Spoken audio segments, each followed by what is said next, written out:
تو چلیے شروع کرتے ہیں، اور میں آپ کو ایک اوریجنل لطیفہ سناتا ہوں۔ السلام علیکم۔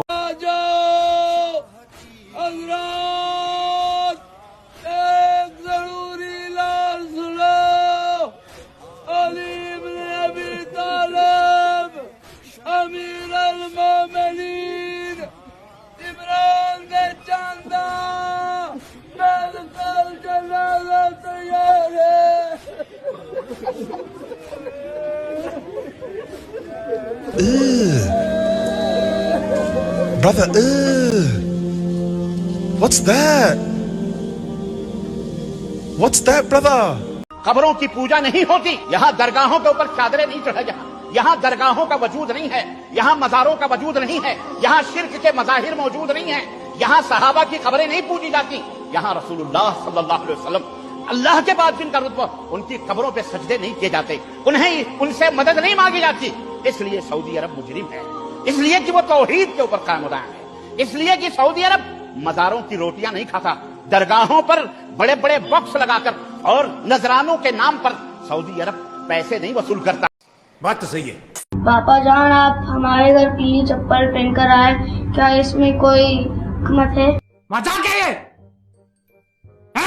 پیلی چپل پہننا اچھا ہے، پیلی چپلیں پہننے سے فکریں کم ہوتی ہیں، چل جھوٹا۔ اور کالے چپل پہننے سے فکریں بڑھتی ہیں۔ ارے رکو ذرا، صبر کرو۔ دوسری بات یہ ہے کہ عورتیں دور بیٹھی ہیں، بہت اچھی بات ہے، لیکن کچھ مرد لوگوں کو بھی دیکھ رہے ہیں، وہ دور بیٹھے ہیں، آپ بھی عورت ہی ہیں کیا؟ کمال کر دیتا سو۔ ایک پاسے میرے رہن وہابی، ایک پاسے میرے رہن وہابی، ایک پاسے دیوبندی، اگے پیچھے شیعہ سنی تے ڈاڈی فرقہ بندی، وچ وچولے ساڈا کوٹھا تے قسمت ساڈی مندی، ایک محلہ تے 8 مسیتاں، میں کدی کراں پابندی، چلو بلیا اوتھے چلیے جتھے رہن عقل دے انے، نہ کوئی ساڈی ذات پچھانے تے نہ کوئی سانو مننے۔ یہ بڑی اچھی بات کہی آپ۔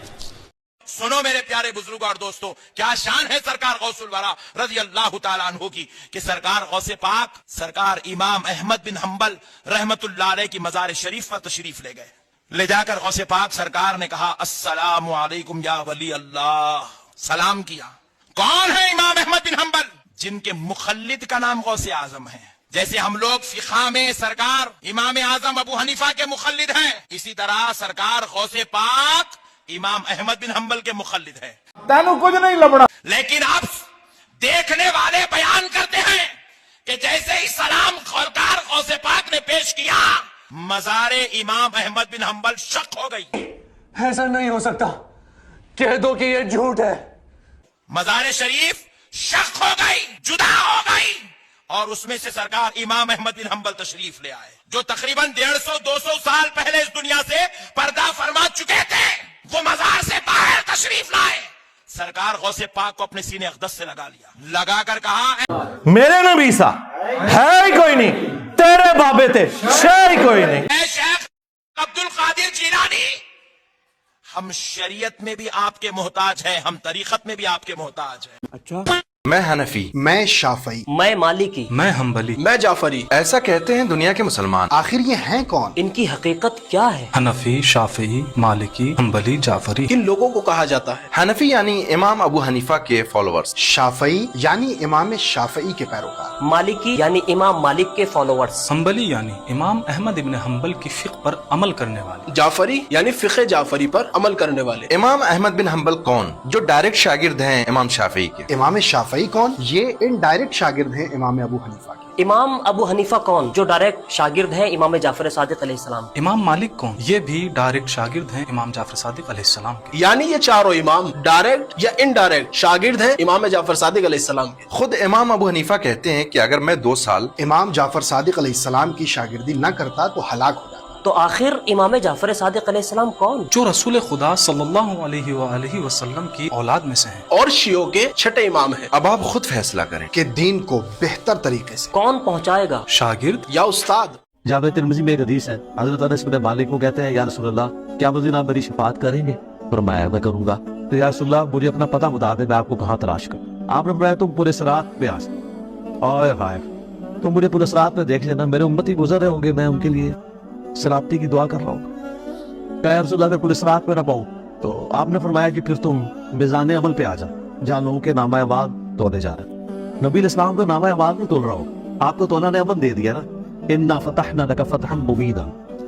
क्या या रसूल अल्लाह मिजान अमल पे भी ना पाऊँ तो कहाँ जाऊँ? फरमाया फिर तुम हौज़े कौसर पे आ जा, मैं वहाँ पे अपने उम्मतियों को मशरूब पिला रहा हूँ। उन्होंने कहा या रसूल अल्लाह अगर आप मुझे पुलिस रात पे भी ना मिले, मिजान अमल पे भी ना मिले और आप सल्लल्लाहु अलैहि वसल्लम हौज़े कौसर पे भी मुझे ना मिले, तो फिर मैं आपको कहाँ तलाश करूँ? आप फरमाया तुम मुझे तलाश करना, मैं इन 3 में से किसी एक जगह पे हूँ। बुखारी मुस्लिम में फिर ये भी आता है कि मेरे हौज़े कौसर पे कुछ लोग लाए जाएंगे, मैं कहूँगा अस्हाबी अस्हाबी, मेरे साथी है। मुझे बताया जाएगा कि आपके बाद ये दीन से उल्टे कदम फिर गए थे, इन्होंने दीन में बिकते जारी करती थी। आप फरमाते मैं कहूँगा को दूर कर दो मुझसे, मेरा ऐसे कोई ताल्लुक। इमाम अबू हनीफा रहमतुल्लाह अलैह से पहले मुसलमान कौन से मसलक के थे? पहले कौन से मसलक के थे? कुरान कहता है वत्तबि मिल्लत इब्राहीम हनीफा, पहले भी हनीफ थे, बाद में भी हनीफ थे। नहीं समझे? अल्लाह ने अपने नबी से फरमाया वत्तबि मिल्लत इब्राहीम हनीफा, वो पहले भी हनीफ थे, बाद में भी हनीफ थे। इसमें उलझन की कौन सी बात है? हनीफी का माना होता है जो बातिल कबूल ना करे, सिर्फ हक कबूल करे। पहले भी हक कबूल करते थे, बाद वाले भी करते थे, तो पहले भी ऐसे थे, अब भी ऐसे थे, कोई नई बात तो नहीं है। गैर मुकल्लद कहते हैं सऊदीया वाले भी तो रफ़ा ध्यान करते हैं, हम क्यों ना करें? सऊदीया वाले मुज्तहिद की बात मानते हैं, ये बिल्कुल ऐसी है बात, समझना।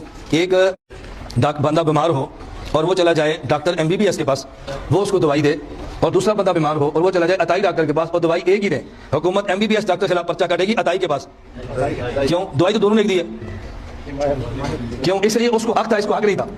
सऊदी वाले ध्यान करते हैं मुज्तहिद इमाम अहमद की बात मानते हैं, ये रफ़ल ध्यान करते हैं किसी इमाम की बात नहीं मानते। और जो आदमी मुज्तहिद हो उससे खता हो जो फिर भी कबूल कर लेते हैं, और जो मुज्तहिद है वो ठीक हो तब भी कबूल नहीं करते। तो इनका मामला और है, सऊदी वालों का मामला बिल्कुल अलग है। अगर आपको मेरी वीडियो पसंद आए तो मेरे चैनल को सब्सक्राइब करें।